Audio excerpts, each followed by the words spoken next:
out, he can fall and further injure himself. So again, the immersion in the water must be for small areas. The rest of it would be wrapping them up in blankets. You also want to keep these people away from direct heat, from a fireplace, for instance, because they'll get too close to it and won't be able to feel the heat, and their skin will actually burn from it. Hot water bottles are really not good. Again, you want more of a passive type of warming. Okay, we have one more phone call. Let me pause and take that. Good evening, you're on NJLaw. Would you give us your name and your question, please? Yes, hi, my name is Joseph. Yes. How you doing? I'd like to ask Sergeant Parsells, if, in fact, it does get colder and we do have ice on the streets, how do we know if there's a speed limit change? Common sense. If there is ice on the street, the vehicle is not going to be able to stop, and the speed should be greatly reduced to keep you brakes from locking up if you apply them, and to keep the vehicle in a controllable manner. The other thing that's important to remember is, from the way you're phrasing your question, I have a feeling you're asking, do the speed limits officially reduce? Is that what you're asking? Well, I more or less meant on the parkway, more than on streets, you know, where it's regular residential 25 miles per hour. I was talking more on the parkway. Yeah. Well, two things about that. One, the parkway has an unusually good sanding program for that highway when it gets icy, but you also have to remember that the common sense, as Dana said, is the rule. And if you, for some reason, have an accident while you're going even at the speed limit, there's a block on there that says going too fast for conditions. And if you're going too fast for conditions, then that becomes anything. Could be careless driving. It could even be reckless. Do you understand? So hypothetically, let's say if I was going 55 on the parkway while it was icy conditions, could I get a speeding ticket? Yes. Yes. Probably careless. Careless driving? One thing that you have to realize is that the speed limits are an absolute limit. That's the maximum you can go under ideal conditions. So if they tell you the speed limit is 50, that's the maximum speed you can do under ideal conditions where the roads are dry. Anything less than ideal means that you have to do less than that. Yeah, and if you don't, that's a careless driving. But nobody gets a speeding ticket at 55 anyways, if you're going 56 miles an hour. But, so, I mean, basically, if it was an icy condition, reducing speeds to about a 35 mile an hour on the parkway, would that be reasonable? Would that be like... That wouldn't be bad. Maybe even less, depending on how icy it is. Once again, it's one of those common sense situations. If you know it's icy, I've been on the parkway when it's like iced up real quick and traffic's almost at a standstill, and the cars might even be going about 20 miles an hour, depending on what areas too. It's certainly a long road and goes up in areas that get a lot more ice than we do here at the shore. But as the officer said, you know, careless driving is just that, not exercising due care, and especially if you're going faster than conditions permit. Yeah, but that, Lord, you know, it does seem a little bit unclear what is careless driving, how it is taken into effect. That's a little, I'm just a little confused on that point. Now, you don't have to go into great detail, but it's just... Yeah, like we said, I think the best rule of thumb is common sense. If you think that it's icy enough to slow down, then you certainly should slow down. Well, the one thing you have to remember about careless driving is, by definition, driving in a manner likely to be hazardous to other drivers. And any way you drive that's likely to be hazardous, going too fast on an icy road, that could be considered careless. All right. Thanks for your call. Thanks a lot. This is a good time to pause because we're going to start showing these slides. And what I believe is that the first set of slides that we're going to see are ones, Dana, that your guys took back, I don't remember how many years ago, but one of the first ice rescue drills in the area where you were demonstrating to the fire companies in the area what the proper method of taking people out of the ice. And everything that's covered in here, and then Eric, you have a presentation right after that which we'll go into in more depth. everything that's covered here is covered in the ice safety programs that we have in the schools. Dana, maybe we can just talk about not so much what they're doing, but why they're doing it and how this drill came about. And we'll get into it with more depth with Eric when we get to the other side.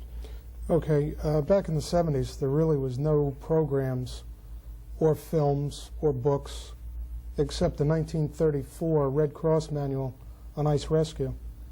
And with the growing population in this area and the amount of people that were skating at that time, we felt that a program was necessary for both educating the public and the rescuers. And the only way we could do it effectively was to put a man in the water. And that's where the underwater team came in. We utilized the dry suits. We cut a hole in the ice, and we actually put a guy in the water and invited all the first aid squads and the police departments from around the state to come down and utilize the hands-on approach to ice rescue, and allowed them to try out their techniques, work with their squads and their teams to take a man out of a hole in the ice where the water and the conditions were as identical to an actual rescue as possible. And here's an unhappy lad in the ice here, and they're demonstrating. We already saw a human chain, which Eric's going to talk about later, and here they're utilizing an aluminum ladder. Now Eric's going to say something about nice wood ladders later, but you brought up an interesting point before the show about the aluminum ones. We use the aluminum ladder because that's going to be the most common ladder that somebody's going to be able to get a hold of in an emergency. Most lakes are surrounded by houses, and if you run up to a house to get a ladder, 9 times out of 10 you're going to get an aluminum ladder. It's not the best to use because the cold and the water on that metal surface causes your skin to stick to it. But for all practical purposes, I don't know too many homes that have wooden ladders anymore. And that's why we're using the ladder as an extension of the rescuer's arms to hand to the victim in the hole and to drag that victim out. And this area here is the lake in Wanamassa behind Foodtown, correct? That's correct. In the slide, if you can see, the rescuer's arms are above his head. This is a definite don't ever do it. You could slide and slip underneath the ice. He happened to have had a variable volume dry suit on that day, and it was filled with air, so he couldn't go under. But under rescue conditions, if a person took his hands, raised them over his head like he was doing in the picture, there's a 90% probability that person would go under the ice.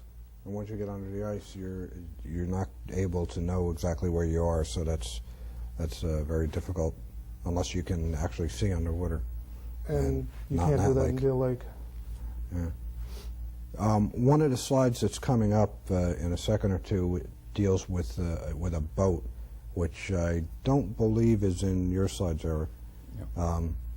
But it's an interesting use of an aluminum boat as a rescue device too. Maybe you can talk about that when it comes up. I think it's the next slide, as a matter of fact. Okay, most first aid squads have boats. In the 70s, they were aluminum. Now they're the inflatable Zodiac type boats. If a boat is to be used, it should be a flat bottom boat and the weight distributed equally. It's good to use a boat where the ice is questionable. The person's gone through considerable distance from shore, and a chance that the ice is going to break under weight all the way out. If it does break with a boat, obviously the boat will float and nobody else will be in peril. In this slide, there's a ring buoy there. One thing I'd like to point out, if you throw a ring buoy, throw it over the person's head. Don't throw it at them, because if you throw it at them, the natural reaction is going to be to jump back. And if you do that, you're in the water, you're hanging on to ice, the body momentum is going to throw you back, and your legs are going to arch under, and you will actually be catapulted underneath the ice, coming from a favorable rescue to a probable recovery. And we were talking before the show, when we were a lot younger, all around that lake they used to have safety boxes with ring buoys and rope in them all around different areas of Deal Lake, and obviously they've long since gone. One of the reasons is through theft. There's souvenirs for somebody's rec room now. what I have in my hands here is ice alls. This was a favorite of Howard Rowland. All it is ice picks with a string in between, and if you kept corks on them, and if you got in trouble, you could dig them in and pull yourself out of a situation if people weren't around to help you. And they're actually quite effective because you can really pull yourself. They're lightweight, they're portable, they can be kept in your pocket or the pocketbook, and if you do find yourself in an emergency, they are very effective to pull yourself out. As you can see, the water from going in the hole itself has created a very slippery situation for a radius of probably 20-25 feet around that hole. And that's going to cause problems for the rescuers. Now here they are pushing the boat. The interesting thing about the boat is people's first reaction about a boat would be to keep chopping holes so that the boat floats all the way out to where the person is, and that's not at all the need. No, because there again, you could break the ice away and the person could panic and go underwater. And that's the main concern with an ice rescue, is to try and keep that person from going underneath the ice. That's when a multitude of problems come in. Here the first aid squads pretty well equalized their weight on the boat. That's important for the weight distribution so the ice doesn't break. And also if the ice does break, that they won't be thrown in awkward positions back into the water and become victims themselves. Now, these are Eric's slides. Yeah, Eric, here we have obviously a slide of a nice sign that says thin ice, keep off. Yeah, the ice here, as you notice, is very clear. So it's new ice, it's thin, it's probably less than 2 inches thick, and certainly not safe. The warning sign, obviously, is good to keep people off of it. This slide shows new ice, or correction, good ice. The cracks that you see, most of them are not cracks, but runners from skates. And the ice is relatively clear. It's better than 4 inches thick and certainly heavy enough to support recreational activities. Again, another view, closer view of good ice. The hole in the middle was made to test the thickness of it. But you can see how nice and clear it is surrounding that hole. Now, when the ice is forming, sometimes there's stress factors that form early on, but then bind up later, so that doesn't necessarily mean it's bad. That's correct. Okay. Now here, as you notice in the background, it's very cloudy, and this is old ice, or what we call rotten ice, regardless of the thickness, and many times it'll be 6, 8, 10 inches thick. It's really not safe. It's gone through a thaw and a refreezing, and once that occurs, the ice is no longer safe for any kind of activity. It may hold one person or two people for a short time, but I certainly wouldn't want to guarantee it. Background again is very cloudy. The area in the front is where we did an ice rescue drill, and we had chopped out that area of the ice and put some of the blocks back into it. Snow is an insulator and will also degrade the strength of the ice. So there's been snow on here, you had a thaw, it's refrozen, so it looks very crusty. Again, it has that cloudy appearance. Whether it has the cracks in it or not, it still doesn't make any difference. The ice is old ice, it's not safe. Again, a very cloudy picture. You have air bubbles that now have formed in there from the constant thaw and refreezing. So greatly weakens the ice.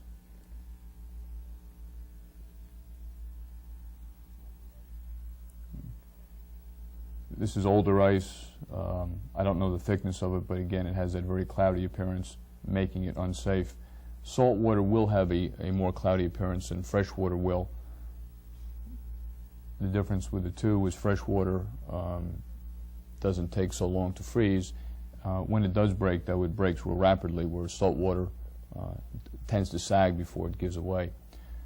Obstacles that are very common in the water areas that keep the ice from freezing. Ducks and geese that swim around and have a little place for themselves will keep the ice from freezing. Obviously, the areas around that now become weaker. Tree limbs and branches and stumps make it a weaker area, and the ice does not freeze well around it. It's like the shorelines. Again, with salt waters, and we have tidal areas that freeze. The constant changing in the level will affect it around the pilings. Spill drains, where they have water constantly flowing, will keep the ice fairly thin for a long way out, 10 or 15 feet. And obviously you have to come in to the ice area from the shore, so it does make it a hazard. Spillways, drainage areas will also have an effect. I think this slide, the next one, there's no ice on it at all. This was taken during the late winter, early spring when there was no ice, but obviously it has value in showing that bodies of water and ice areas that do have these drainage ditches and spillways certainly shows the people what they look like and that they have to stay away from them.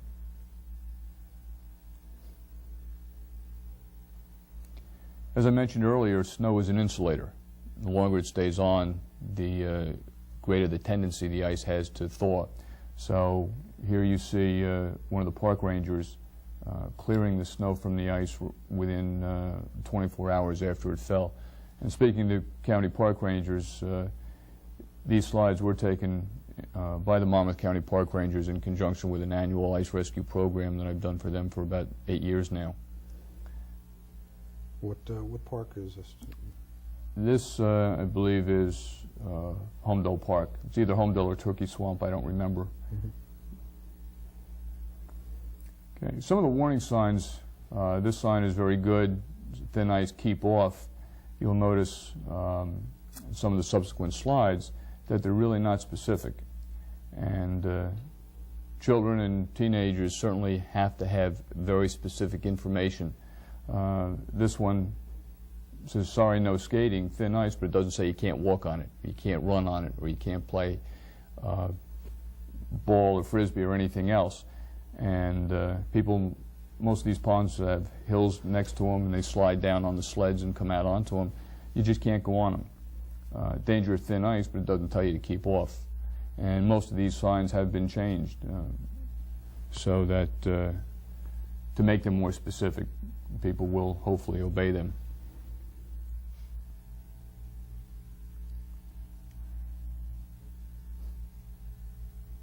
Okay. Unfortunately, you can't read what it says underneath skating conditions. It is in red. It does say unsafe.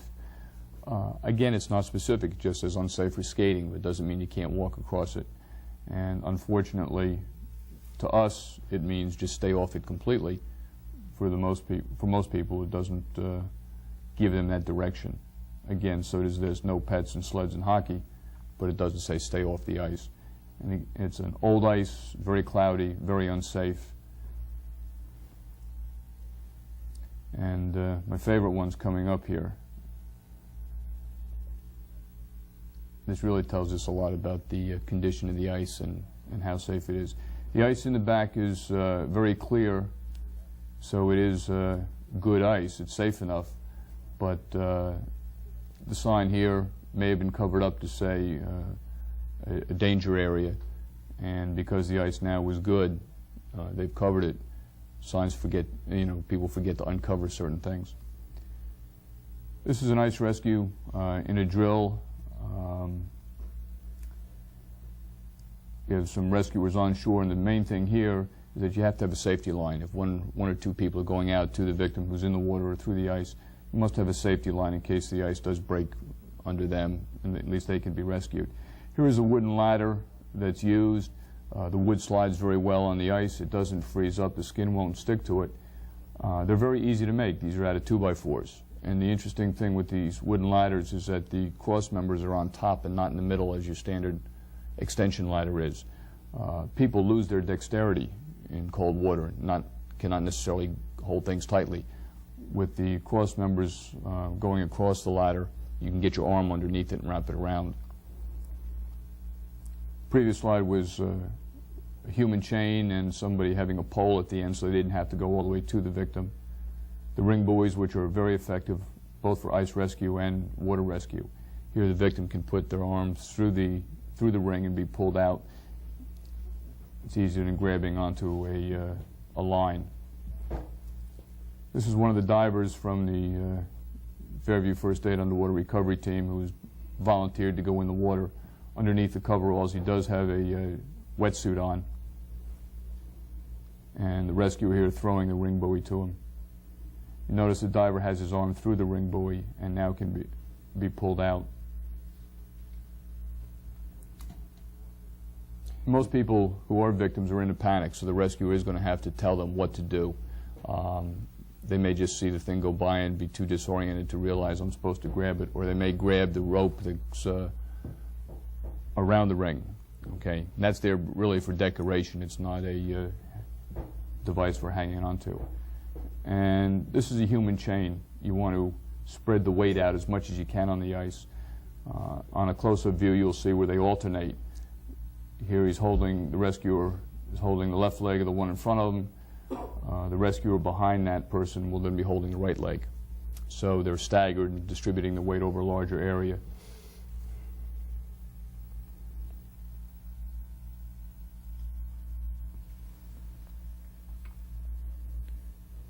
This is, I guess, the first guy on the line, right? Yes. Once the rescue has been made or they've reached the victim, the thing that's important is to try to grab that victim on the top of his hand so his palms are down. That way you assure that you have control of them. If you grab them with their palms up, they have equal control of you. And if for some reason more ice breaks and you have to break free, if he's got control of you, you can't do that. And if you pull somebody out like that, it's important for them to slide them back a ways from the hole before they decide to stand up and move out of the area. That's true, and as you saw the other rescuers there, they have a safety line that they're all pulling them back so that they don't have to get up and walk. In a self-rescue, as Dana mentioned earlier with one of the slides, you don't want your hands up in the air. But since your legs will slide under, you try to get your arms extended over the lip of the ice as far as possible. Okay. Listen, we have a couple of calls here, so let's take these before we get back to the discussion. Good evening, you're on NJLaw. Would you give us your name and your question, please? Yeah, sure. Hi, my name is Dave from Allenhurst. Uh-huh. Yes, and I would like to ask, well, I'd really like to say that Stevie likes... Okay. Of course, we know that Monmouth Cable doesn't go into Allenhurst, Dave. Good evening, you're on NJLaw. Would you give us your name and your question, please? Yeah, my name is Mike, and my question is, I live in the Wanamassa area of Ocean Township, and I've lived here for a number of years, and I happen to live about a half a block from Lake off of North Wanamassa Drive, and I was wondering, I've never seen any postings that let you know whether the ice is safe or not. Is there any place in Ocean Township where it is checked and posted? Well, that's a real good question, and as a matter of fact, I was going to discuss that after we stop it. Now's as good a time as any. Dana, maybe you'd like to discuss why we don't test ice. Okay. Deal Lake is a very unique lake. It has many springs in it, plus it has access to the ocean, which means that during the day, as the temperatures change, so does the thickness of the ice in different areas, especially around these springs. If we were to test one area and declare it safe, and 15 feet or 20 feet down the lake there would be a spring and somebody fell in, the township would be held liable for that. The lake itself, unless there's a real good freeze for an extended period of time, generally is not safe for skating. There's so many weak spots that it just isn't safe. Plus the fact that it's so close to the ocean, the proximity of the lake, in the afternoon we have that southeast-east breeze, which brings salt-laden air back onto the land, and this air is deposited onto the ice, which makes the top layer of ice have a layer of salt and start to melt on it. And this action day after day creates very poor conditions for skating and safety. So, as a matter of fact, last year, we were just talking about this too before the show, in my ice safety program to the kids in school last year. I was telling them how bad Deal Lake was, and then that was like the first year, and I don't know how many years we had an early hard freeze, and a lot of areas of the lake did freeze well enough for skating, but the liability question makes it impossible for us to go out as a unit and test the ice and declare it at all safe. They used to years ago in certain areas, but like I said, because of the liability, everybody kind of shies away from making any judgments like that or official recommendations. While you're still on the line, Eric, the park system, though, obviously, the areas that we saw on the slides, that's exactly what they do, though. They're testing the ice. That's correct. Most of their ponds, though, have no springs in it. They're either man-made, so that they have an equal freezing throughout.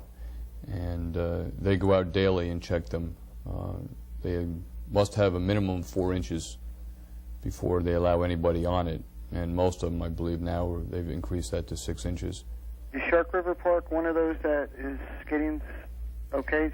Well, it's a county park. I don't know what their facilities are and which lakes they allow testing on, or which lakes they allow skating on. You'd have to contact the county park system. But that's certainly an area that skating may be permitted. I'm unaware, however. The reason I ask, because the water's so close, and I got a lot of, I got kids of my own, a lot of kids around. The temptation is to go out to the lake and skate. And what I'm finding out now, which is news to me, that the deal lakes are unsafe, and I'm just curious of how to find out where safe skating would be possible, because the kids my son's age are very interested in skating this year, and I want to be able to know where to take them where they could do so safely. Sunset Lake is not a bad lake because of the depth. It's only about 1 foot deep all over the lake, and it freezes uniformly west of that Grand Avenue Bridge, and that's usually pretty good consistently for skating. Yeah, the only area that you can guarantee that's safe is a skating rink. Everything else, there is a risk involved. And of course, if you take the chance yourself, that's exactly what you do, is take a chance. Dana's suggestion is very good. There are several lakes in the area that are pretty good and do freeze pretty well. Deal Lake, I've lived there all my life, as Dana has, and we've just seen too many different areas where the ice looks great, but then somebody slides under and there's a problem with it. Okay, thank you very much. Thanks for your call. Okay. Kevin, one thing I'd like to Sure. say, with all the rescue slides and everything, it's very important to point out to the viewers that they never go in the hole themselves. The temptation's there, especially when it's a child, and especially if they've taken part in part of the rescue and then the child goes under. The chances of them making a successful recovery are about 1,000,000 to 1, number one, of even finding the body once they get in, and 2, they're going to be a victim themselves. So they should never attempt to go in the hole themselves. And if they do go out on the ice, they should have some sort of rope or backup system in case they do fall in. With technology what it is today, it's far better to let the rescue squads come down and recover the body than to have somebody else and then have to recover too. And on those words, we have to close our show. Believe it or not, an hour's done. You guys made it. I want to thank Dana and Eric for taking the time to come down and help us out. Dana, I know you have to go to work, so it's going to be a long night for you. Once again, from myself and my guests, we wish you Merry Christmas, and we wish you well. God bless, and take care until next time.